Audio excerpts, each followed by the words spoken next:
Hey guys, it is time for a brand new challenge, a spooky challenge.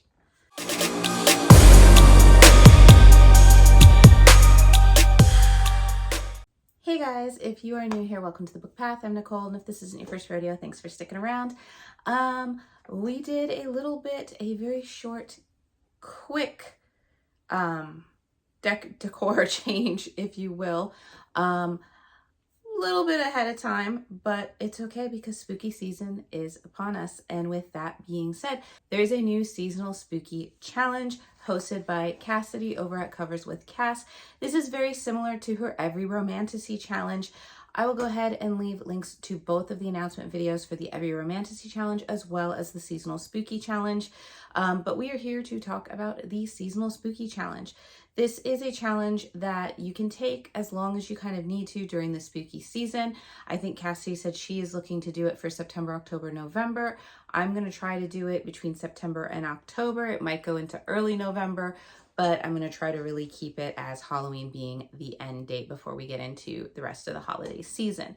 But basically, you have challenge goals, which is to read a book for every setting, which is block 1 on the forms. I'll probably post it up here because I'm going to want you to see my lovely Dia de los Muertos doll making her reappearance after last spooky season. But yeah, you need to read a book for every book or every prompt in section 1, which is based on spooky settings. If you want a little bit harder of a challenge, you go to part 2, which is unlocking, and that is that each of the books from section 1 must also match a prompt from section 2. The rest of it goes to cover prompts. These are additional little victory points, if you will, if the cover of one of your books has one of the prompts listed on there. And then you also have your bonus challenges, which is to find one of these down below in your characters. And then you have your bonus challenges, which is to find one of the terms in your book or character or setting or something.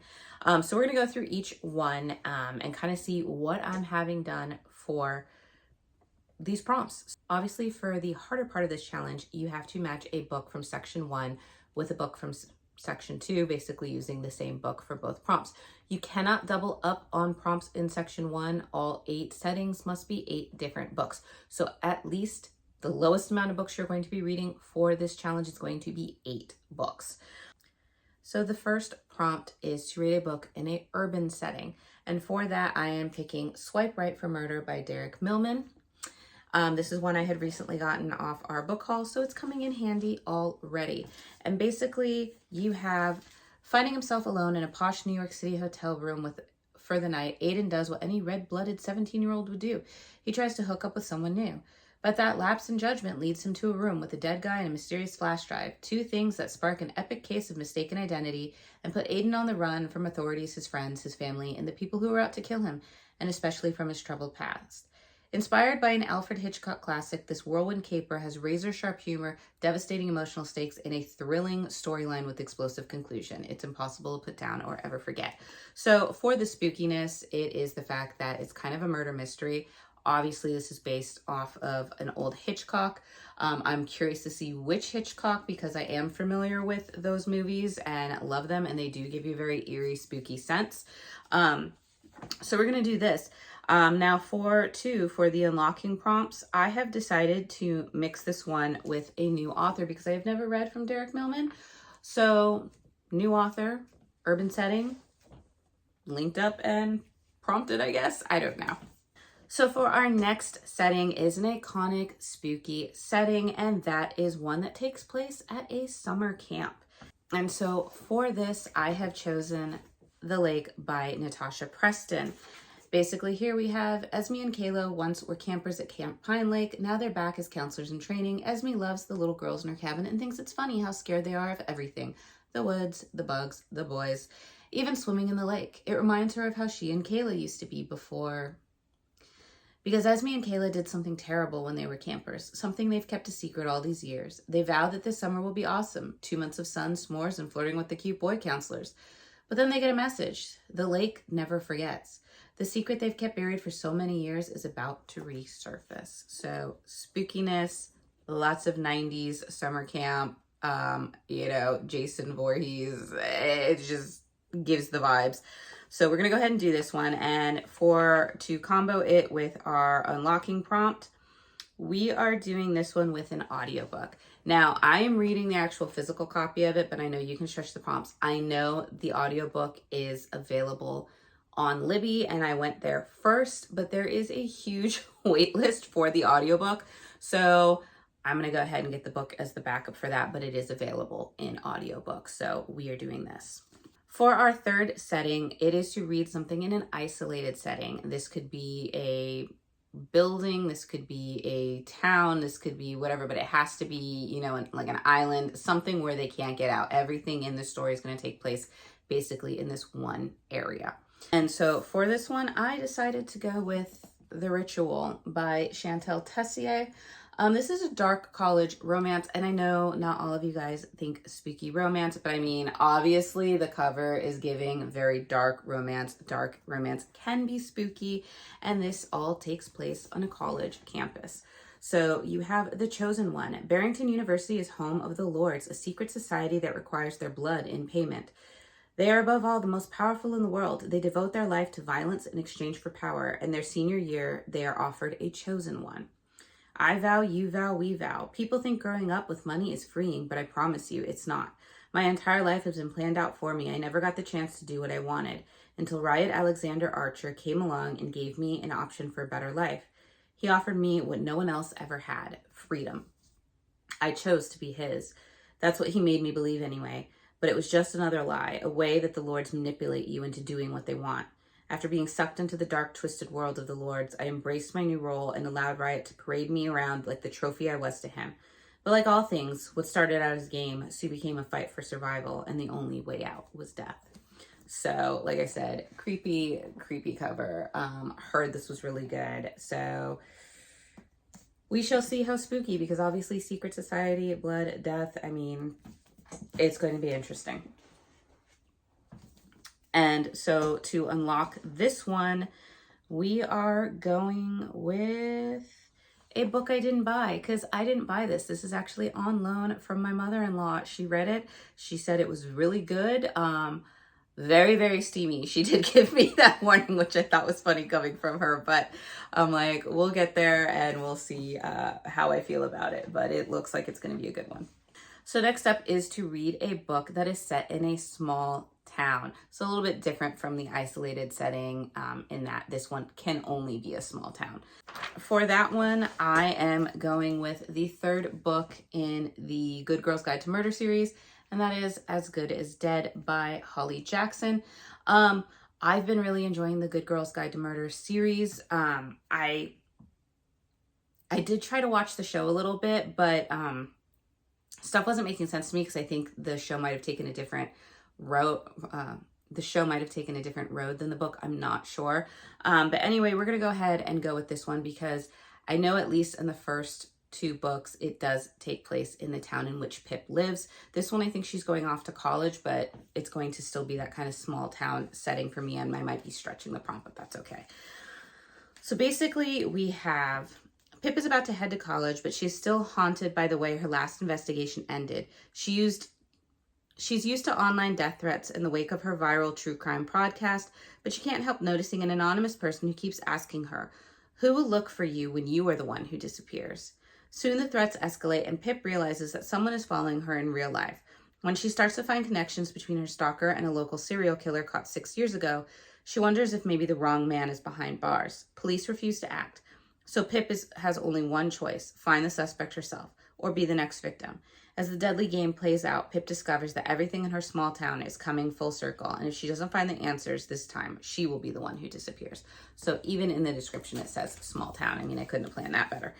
But it's going to be really interesting to see what happens, because there were a few things in the first book that stayed a mystery to me. Like, for example, the dog going missing. I don't think that was ever answered in the first book, and that's always kind of like stuck out in my mind of like, okay, well, what happened there? So we're going to go ahead and read this for our small town. And for our linking unlocking prompt, this one is going to be for one with diverse rep, because I know Pip comes from a diverse family and a multicultural family in this book. So that is going to be our diverse rep. So next up, we have a book that has a Southern setting, and I have been wanting to read this book for a while. It's been on my list. It's got mixed reviews, but I just took it as like kind of a gag because I've never seen it, and the title makes me chuckle so much, and that is The Southern Book Club's Guide to Slaying Vampires by Grady Hendrix. I have never read a Grady Hendrix books. I've heard wonderful, wonderful things about Grady Hendrix and the writing and the mystery and the spookiness of it all.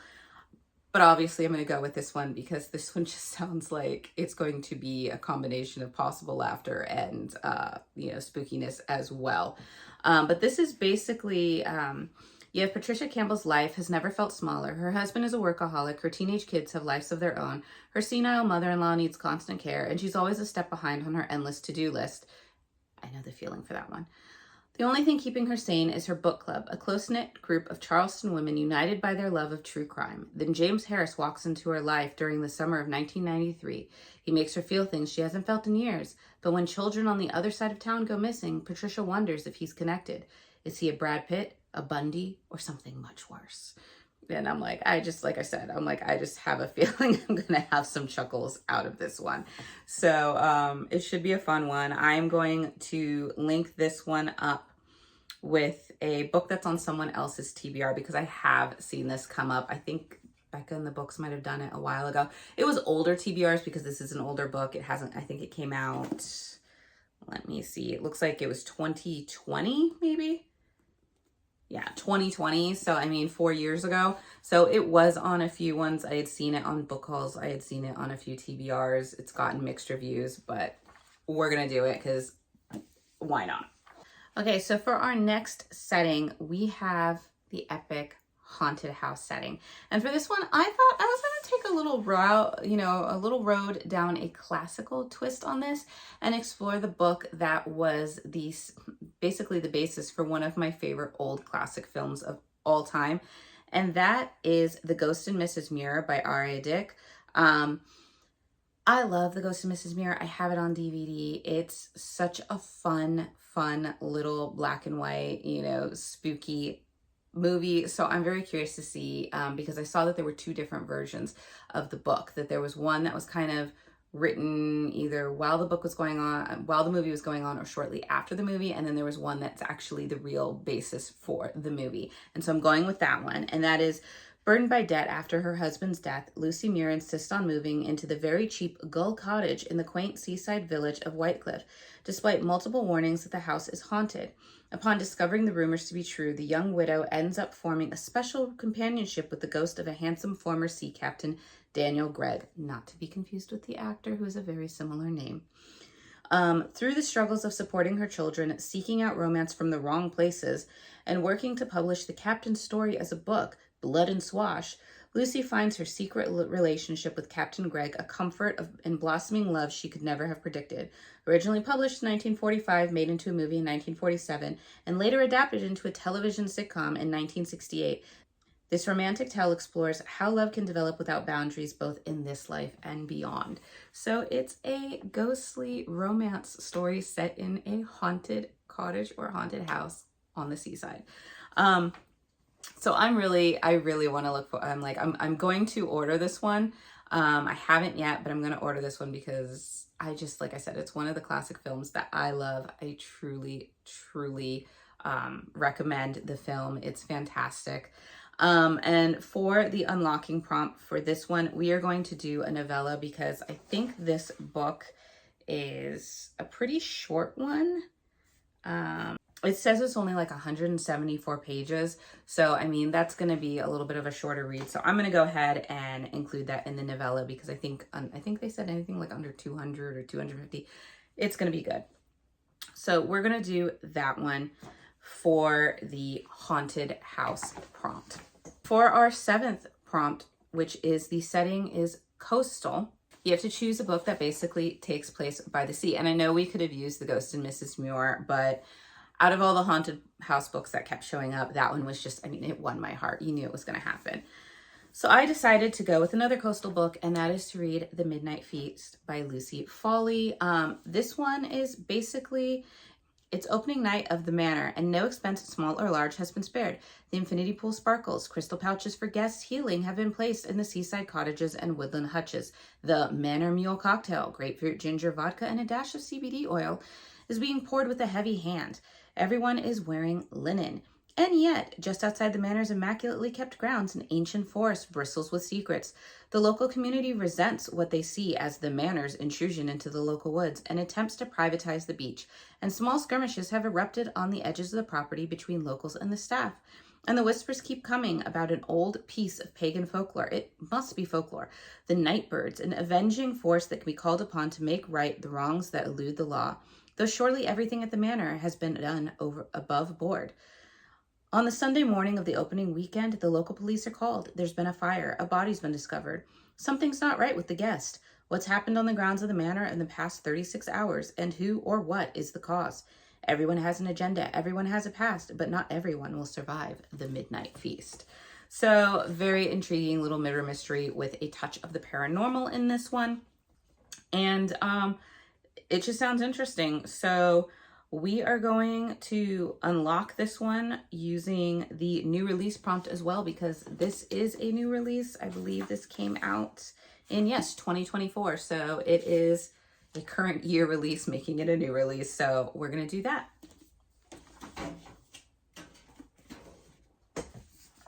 And for our last prompt, it is a book that is spooky, that takes place in the woods. Now, this is one that, unless it explicitly tells you that this takes place in the woods, it's a little bit of a trickier prompt to know what's going to happen. I decided to stretch this one a little bit. I don't know if it's going to be horror-filled or whatever. It might be a little spooky. It might have moments of eeriness, but it does take place near the woods, and that is Edgewood by Kristen Sigarelli. This is basically, no matter how far she runs, the forest of Edgewood always comes for Emmeline Lark. The scent of damp earth curls into her nose when she sings, and moss creeps in across the stage. It's as if the woods of her childhood, shrouded in folklore and tall tales, are trying to reclaim her. But Emmeline has no patience for silly superstitions. When she learns her grandfather has disappeared from his nursing home, leaving only a milky orb in his wake, the stories Emmeline has always scoffed at suddenly seem less foolish. After searching for him almost everywhere, Emmeline finally succumbs to the call of the Edgewood. Entering the forest, she has spent years trying to escape. Soon, Emmeline finds herself in the court of the fabled Wood King himself. She makes a deal. Her voice for the grandfather's freedom. Little does she know, she stumbles into the middle of a curse that threatens the existence of a life she's worked so hard to forget. With the help of a handsome and brooding tithe collector, a surly blacksmith, and a lost childhood friend, Emmeline sets out not only to save her grandfather's life, but to right the wrongs and in the process discover her true voice. Haunting and romantic is what they use to describe it. So haunting, it's in a forest. She's trying to fight for her father's life. It's supposed to be a spooky forest. Like I said, even on the cover, there's a knife, which I think is one of the other prompts we'll get into. But yeah, so I'm going to do that. And I am going to use the unlocking prompt of this for being a YA book, because on Goodreads, it says this is YA. So we're going with it.